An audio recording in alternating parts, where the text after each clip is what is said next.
Hello, everybody. This is Joseph P. Farrell with news and views from the Nefarium on Thursday, April 17th, May 17th, 2018. I tell you what, I missed a month. The year's going by so fast, unbelievably fast. There is just a few announcements. There is no vid chat tomorrow. I do have company coming for an interview, so don't expect any blogs to appear on the weekend. In fact, I'm kind of reducing my blogging schedule. It's getting to the point that it's very difficult for me to keep up doing it 24/7. So don't expect any blogs this weekend. There will be a vid chat next week at the usual time, so be sure to check your schedules and everything. And I want to thank everybody again. It's been one of those very unusual weeks for a lot of very, very good articles that people have been sending me. I wish I could blog about them all. I don't have the time, but I want to thank all of you. I want to thank those of you who've made recent donations to the website. We really appreciate it. It helps us keep things going and on the air. So let me turn to the news. There is something that has just happened. It's been reported on RT, also on the Russian online magazine Sputnik on their website. It's really a very unusual story, and it has me speculating on what this might portend if the Europeans stick to their guns. That's always rather iffy. I want to read the RT version of this story. I'm going to be reading the first 4 and then the last 2 paragraphs. It's the last 2 paragraphs of this article that really got me thinking about what we might be looking at in the long term here. And again, I want to underline, stress, italicize that word might. We might be looking at this. All right, so here's the story. The story is titled, Europe to Ditch U.S. Dollar in Payments for Iranian Oil, according to a source. And then here's the article. Quote, the European Union is planning to switch payments to the euro for its oil purchases from Iran, eliminating U.S. dollar transactions, a diplomatic source told RIA Novosti. Brussels has been at odds with Washington over the U.S. withdrawal from the Iran nuclear deal, which was reached during the administration of Barack Obama. President Donald Trump has pledged to reimpose sanctions against the Islamic Republic. Quote, I'm privy to the information that the EU is going to shift from the dollar to the euro to pay for crude from Iran, unquote, the source told the agency. Earlier this week, the EU Foreign Policy Chief Federica Mogherini said that the foreign ministers of the United Kingdom, France, Germany, and Iran had agreed to work out practical solutions in response to Washington's move in the next few weeks. The bloc is reportedly planning to maintain and deepen economic ties with Iran, including in the area of oil supplies and gas, unquote. Now, just one comment. I did write about the extent of German trade with Iran in my book, The Third Way. It's very, very significant. And a lot of that nuclear technology that Iran has been using has come not only from Russia, but it's also come from the European powers and from Germany. So it's very, very significant here what's going on. But I want to skip to the last 2 paragraphs in this brief article because this is what really captured my attention and got me thinking that perhaps we're looking at the long-term emergence of something very new on the world stage. I hope you caught that business about trading in euros, because essentially what that's doing is it's taking the euro. The euro is already an unstable currency in the sense that we don't know what the future of the EU is going to be. There's a lot of internal opposition. We've had the Brexit vote. We've had the Italian elections. So Iran accepting payments in euros is a very interesting development, as we're going to see. So let's go to the last 2 paragraphs. However, oil is pegged to the U.S. dollar on international markets, the petrodollar reserve currency, making it difficult for Iran's partners to make payments for crude and for Tehran to receive them. With the dollar playing the leading role on international financial markets, reimposing sanctions would mean cutting Iran off from the global financial system. At the same time, dozens of contracts signed between European businesses and the Islamic Republic could be at risk of cancellation if Brussels obeys Washington's sanctions. This would damage Iran's economy, and European firms would lose a huge market in the Middle East. Switching to alternative settlement currencies allows both sides to continue trading despite U.S. sanctions, unquote. Now, it's those two paragraphs that really got me to thinking that there's more going on here than just shifting currencies. It's also the ability for Iran, and for that matter, Europe, to access the international financial clearing systems. And that's really the focus of my remarks today. I want you to recall what I started to say back when the sanctions against Russia were imposed in the aftermath of the crisis, the Western engineered crisis, I might add, in the Ukraine. And that was that the West was threatening, the United States in particular, was threatening to cut Russia out of access to SWIFT. That's the Brussels-based Society for Worldwide Interbank Financial Telecommunications. In other words, that is the international financial clearing system. And it's based, incidentally, in Brussels, right at the heart of the EU. And the American influence over that system is quite prevalent and powerful. So when the threat against Russia hit, you'll recall also what happened, and that was various American credit card clearing systems also threatened to close down their operations in Russia.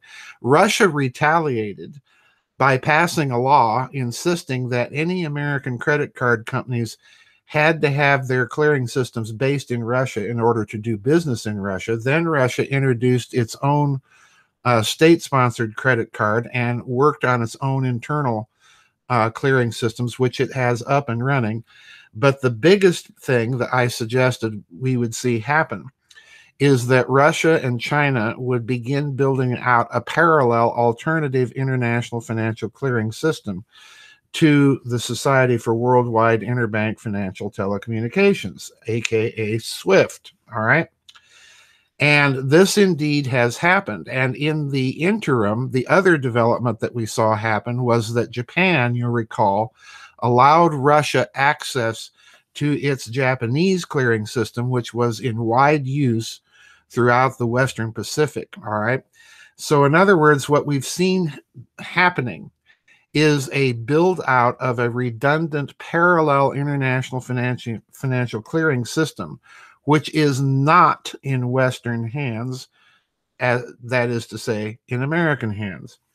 So what I suspect that the Europeans know and recognize is if they are going to make this stick, if they are going to be able to clear payments with Iran, they're probably going to have to rely, if America follows up on its threat to sanction the European countries, that may include denying use to SWIFT. Now, that's really iffy, but the Europeans realize that if they're going to make any such system stick, they're going to have, guess what, their own parallel international financial clearing system. That's going to require an increase of European satellites in space, because that's how international financial clearing is conducted these days, in space. So what I'm suggesting is Europe may, and we have seen perhaps small indicators of this already, with the launch of those 2 satellites by the Grand Duchy of Luxembourg, which incidentally is the home of the European Union leader, Jean-Claude Juncker. We may be seeing indications that they are already beginning to do something like this. Who knows? I don't know. But if they're going to be able to get out from underneath the American sanctions thumb and American pressure, they're going to have some ability to conduct international financial clearing independently of any systems controlled or over which America has significant influence.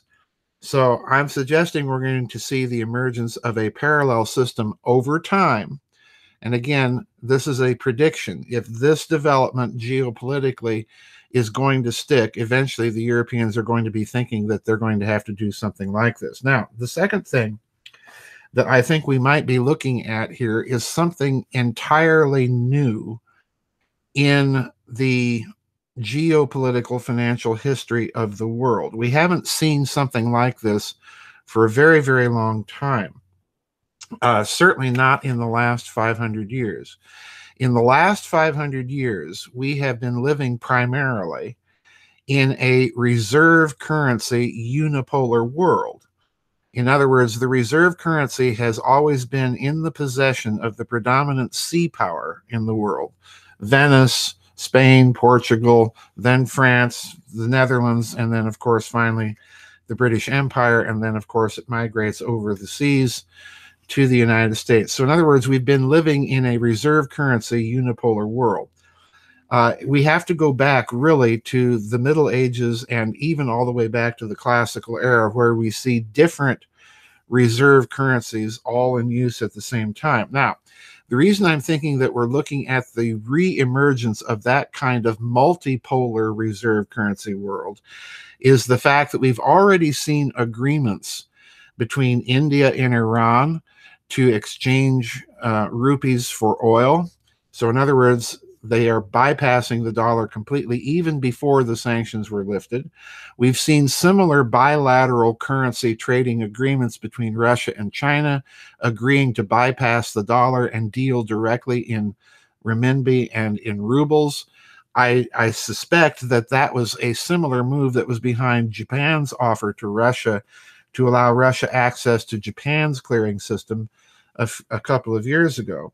So I think this euro move with Tehran is the same sort of thing, but with one significant difference in that the euro represents the currency of several major European powers and several major trading powers. So in other words, what we might also be looking at is the reemergence of a multipolar reserve currency world. And we haven't seen that for a very, very long time. I don't think that the dollar, unlike a lot of people, is going to die overnight as the reserve currency of the world. I do think you're going to see other currencies increasingly in use as reserve currencies. We've already seen indicators of this in Russia and China. So put these two things together, and what you have is an immense pressure on Europe to build out its own parallel international financial clearing system.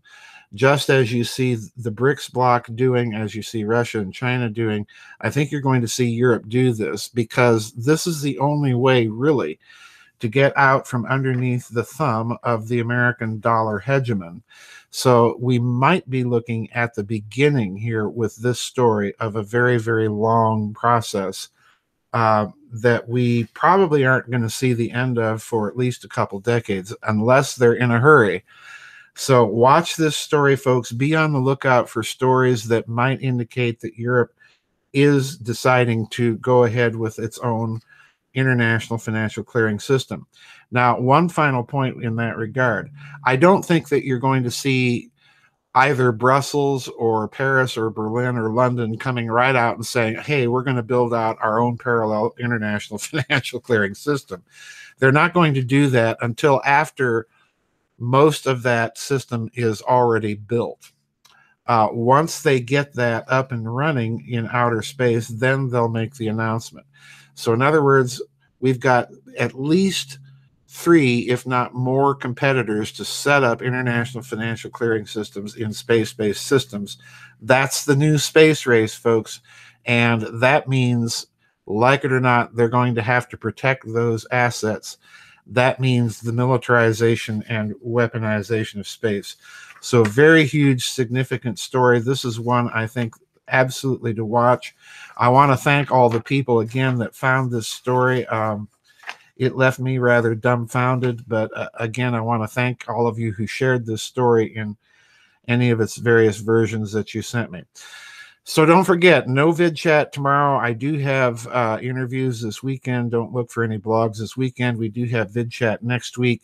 Again, a big thank you to all of you making donations to the website and sending in articles. I wish I could cover them all, folks, because they're really, really good stuff that you're finding. Anyway, that's it for today's news and views from the Nefarium. This is one to watch, folks. I'll see you on the flip side, and God bless.